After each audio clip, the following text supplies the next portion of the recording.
It's no fun when our kids are sick, but we may just have found the silver lining.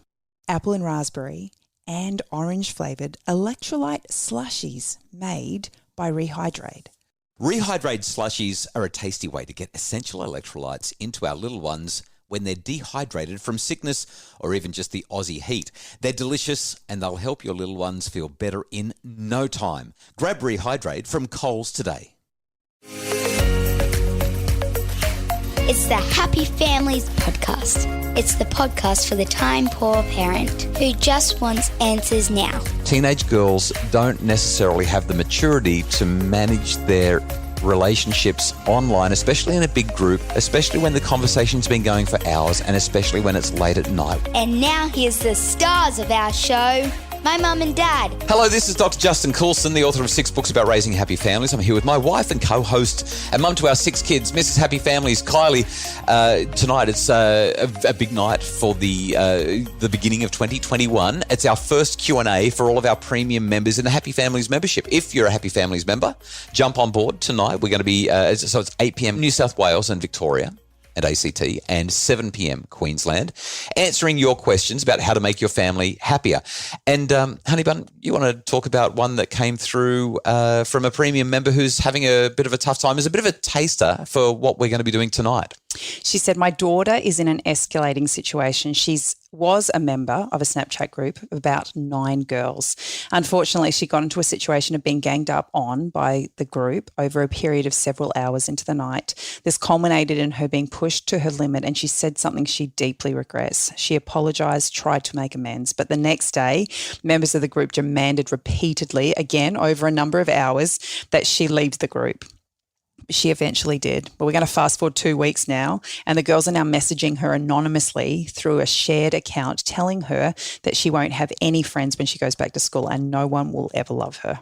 Ouch, that's awful. And as a mum, my emotions are starting to rise. I'm feeling like the 14-year-old girl right now.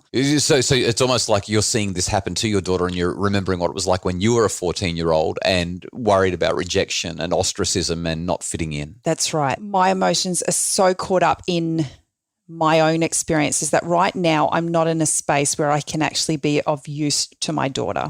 And you didn't send this email, did you? I didn't. Okay, because I didn't think this happened in our family. My heart is racing, my head is thumping, and I'm feeling really, really emotionally flooded right now. Well, if you're going to help your daughter, your 14-year-old daughter or son or whoever it is that's being cyberbullied, the first thing you've got to do is actually be able to look after yourself, right? So what do I do? Tell me, what do I do right now so that I can actually help my daughter? Because my heart is bursting to be helpful to my daughter, but I am so emotionally invested in my own stuff right now.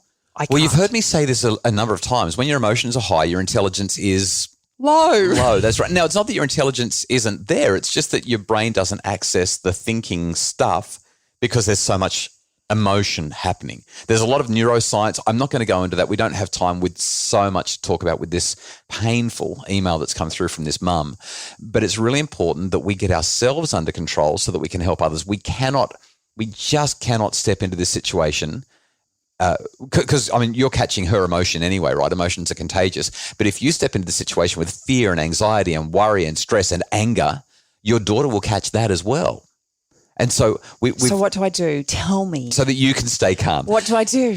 A couple of months ago, we had a conversation with Ethan Cross from the University of Michigan. I remember. He talked about this thing called psychological or self-distancing. And this is, I think, one of the most powerful strategies that we can rely on to keep ourselves calm and in check so that we can be better parents, so that we can be better people. There's a whole lot of different things that we could talk about. I'm going to pick on just 3 of them really quickly. And in the interest of time, I'm going to do them briefly because I really want to solve this mum's problem as much as we can. Okay, so the first thing that you can do with self-distancing or psychological distancing is what you're really trying to do is step out of the situation. You try to put some distance between you and what's going on so that you can think clearly. If I'm whether I'm the daughter or I'm the mum and I am completely engulfed with emotion. Which you would be. You think about what's going on both in the moment and even 2 weeks down the track as it's escalated and gotten so much worse. how do I, without someone else's help, how do I as an individual step outside of that? Because I am just emotionally flooded. Here's the first thing that I would say. Think of somebody that you know who deals with stress really, really well and deals with these interpersonal dilemmas really well. So if you can think of anybody who's just a great example of staying cool and calm and composed and level and balanced when everything's going crazy around them. Is there such a person? Try and be that person. So for me, you've heard me talk about, my friend and mentor, Wally Goddard, very, very well now. And he's been a mentor to me for the last 2 decades. And he's always so calm. He is. Maybe I need to channel him. Maybe you do. But I channel my inner Wally. I've heard you say that so many times over the years, and it's never really resonated with me. But as we're chatting about it right now, I can really see how that would be of benefit. And you've seen the emails. People email me regularly and say, I just channel my inner Dr. Justin Coulson and I'm a better parent. Then they're not actually becoming me and I'm not becoming Wally. But when we try to act, this is what actors do on stage. When you step into a different persona, you behave differently. So think about somebody who keeps their cool, step into that persona, and you will automatically become more relaxed. Okay, you tell me 3. Okay, so that's the first one. The second one, imagine that you've got an audience. You know, like when you're at the shops and the kids are having an absolute lose the plot moment, you treat them differently in the shops than the way you treat them in the living room because there's an audience. People are judging you. You're aware of it. And that creates a sense of psychological distance. It helps you to be on your best behavior. If you're in your living room and your daughter is sobbing because her friends are saying these horrible things, imagine that there's an audience. Imagine that somebody's watching you. And you're going to respond differently. So that creates psychological distance as well. My favorite one, mental time travel. That's just because you want to be a superhero. We call it temporal distancing. And basically what you do is you imagine 10 years from now, looking back, as you're talking about that incident with your son or daughter, what will their memories of this moment be? How will they remember you having handled it? It's Back to the Future. That's why. Yeah, that's right. That's it. But you think about it. If you can imagine that, then you know that you want them to say, oh, you were so thoughtful and you were so generous and you were so charitable and you were so compassionate. All of these things come to mind straight away and you become a better parent as you mentally time travel. You know what you want to be remembered for, and so you can actually be that now.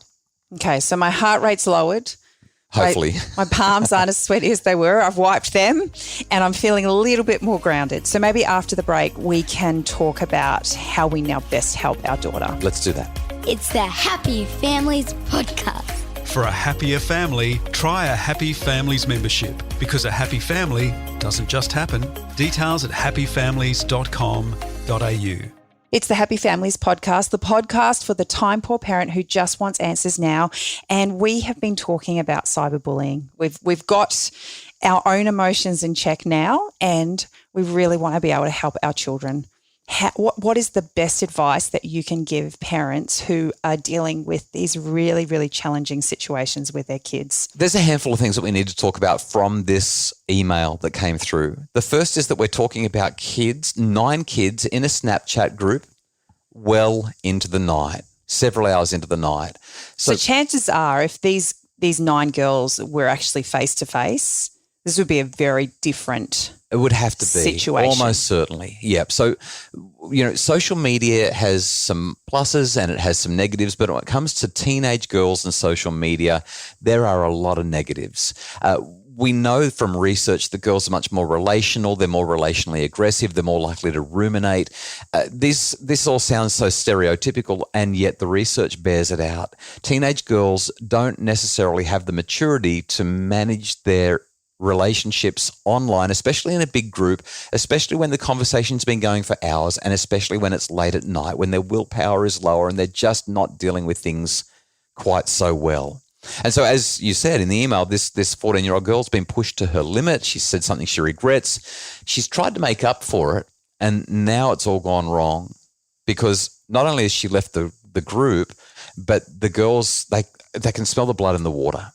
And not all girls are like this. And I'm sure that there's a bunch of those 9 girls who feel really awful about what's going on, but enough of them are pushing this forward that the other girls know if they now step in and try to stand up for their friend, they're going to be on the outer as well. And they know that that's poison, that's terrible. Now, this has all happened over the summer break. School's about to go back. There's all sorts of concerns around this. And so I think that there's a few things that we need to consider. The first thing that I would say is that if there's anything particularly destructive, toxic or inappropriate, you want to get some evidence of it. So take some screenshots. Next thing I would do is I'd just block the account that the messages are coming from. And if they keep on coming from other accounts, just keep blocking the accounts. If it keeps happening, contact the eSafety Commissioner. That website from the eSafety Commissioner is actually there to prevent this kind of thing happening. It's illegal. It's not allowed to happen. And at worst, the police can actually get involved. Obviously, we hope it won't get to that. But if you've got a child who's genuinely being victimized and attacked and bullied like this online, they need someone to advocate for them and protect them. Now, that's going a long way very, very fast, but sometimes that's the only thing that'll work. So do I get the school involved? Do I get other parents involved? Like, are those steps going to be helpful in this situation? The answers to those two questions are it depends. Let's start with the school and then we'll go to the other parents. When you get the school involved, I've seen it go both ways. And I know that what I'm going to say is really provocative and it's going to upset some people, and I'm really hesitant to say it. But getting the school involved more often than not actually doesn't work well unless the school has exceptional counsellors and a pastoral program that is just outstanding. Too many schools will use this as an approach to do restorative circles or, do some sort of punitive, we've got to stop this bullying and we're going to stamp it out in zero tolerance. And all it does is pushes the unwanted behaviour underground. The 14-year-old girl in this situation looks like she's a snitch and everybody hates her and talks about her. It's just that they do it in more sneaky ways. It doesn't usually end up going very well. It can work out okay, but it takes a really, really skillful counsellor or head of year or head of house or whatever it is to walk through that and find conciliation, find a way forward. In terms of talking to other parents, again, the answer could be yes or no. If the kids have been friends for years, if you know the parents, then maybe it's worth reaching out. If it's a group of people that you don't know and you've got no idea what's going on, probably not going to work so well. You just never know. I mean, we had an incident many years ago where I reached out to a parent. A boy had sent in explicit made explicit requests, of one of our daughters who fortunately just came straight to us and said, this is what's happened. And so I contacted the parents and I said, I'm not sure of all of the background, but we've known each other for years.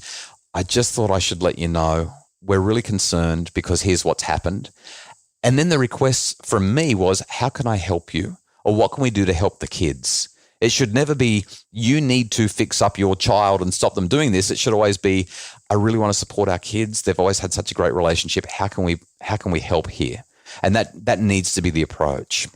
What happens, like in a perfect world, this is all going to sort itself out. The girls are going to go back to school and they're going to realize that they've just been, absolutely nasty and everyone's going to be hunky-dory again. The reality is it's probably not going to happen. It's probably not going to happen like that. And there is a chance that it will actually get worse once they're in each other's spaces because she's going to feel isolated, ostracized, left out, and alone. So if things don't get better or if they escalate, what is the best thing I can do then as a parent? I think that the number one thing that we want to do is actually leave it up to our daughter and empower her. The answers are inside her. She might need some guidance. She might need some gentle support. I mean, if you say, what do you think you should do? And she says, I think that we should, we've got those leftover fireworks in the garage from 20 years ago or 30 years ago before they were outlawed. Actually, it was longer than that. So they're probably, and she says, let's go and blow up the letterbox so we know where they live. Then we're going to direct her away from that. But usually our kids, they'll either say, I'm really stuck, or they might say, I need to find some new friends, or maybe I can try to rescue two of those relationships, because I know that not all of them are saying this. I know that a couple of them have sent me messages of support, even though they're not doing it publicly, they're doing it privately. And so your children have got answers inside themselves. What we need to do is, with lots and lots of empathy, say something along the lines of, this is really hard. And and I know that approaching this in a confrontational manner is not going to make things any better. But what do you think you could do? And how can I support you? And bringing that approach to it and then gently guiding them as they come up with answers, they respond so much better when we give them that autonomy. when they have that opportunity to make a decision for themselves about who they're going to invite into their lives, who they're going to sit by, what friends they'll reach out to, whether they need to start a new school. I mean, there are so many options if we let them just come up with ideas and let them sit and work through it with our gentle support. Well, I hope this has been really helpful for this mum. It's a conversation that, I think needs to be had, and I've learnt some stuff today in how to manage my own emotions so that my intelligence doesn't leave the room and I can be more supportive of my children. So I'm really grateful for that. Q&A is tonight for premium members. You can check out the Zoom link and please join us as we answer a whole lot more of the challenging questions that you're facing to make your family happier. And we really hope that you've enjoyed the podcast. If you did enjoy the podcast, please visit Apple Podcasts, leave a rating and review so that the algorithms can push our podcast up the ratings and other people can find it so that they can make their families happier as well. The Happy Families podcast is produced by Justin Rulon from Bridge Media and our executive producer is Craig Bruce. If you'd like more information about making your family flourish, you can get all the information about our membership and monthly support from happyfamilies.com.au.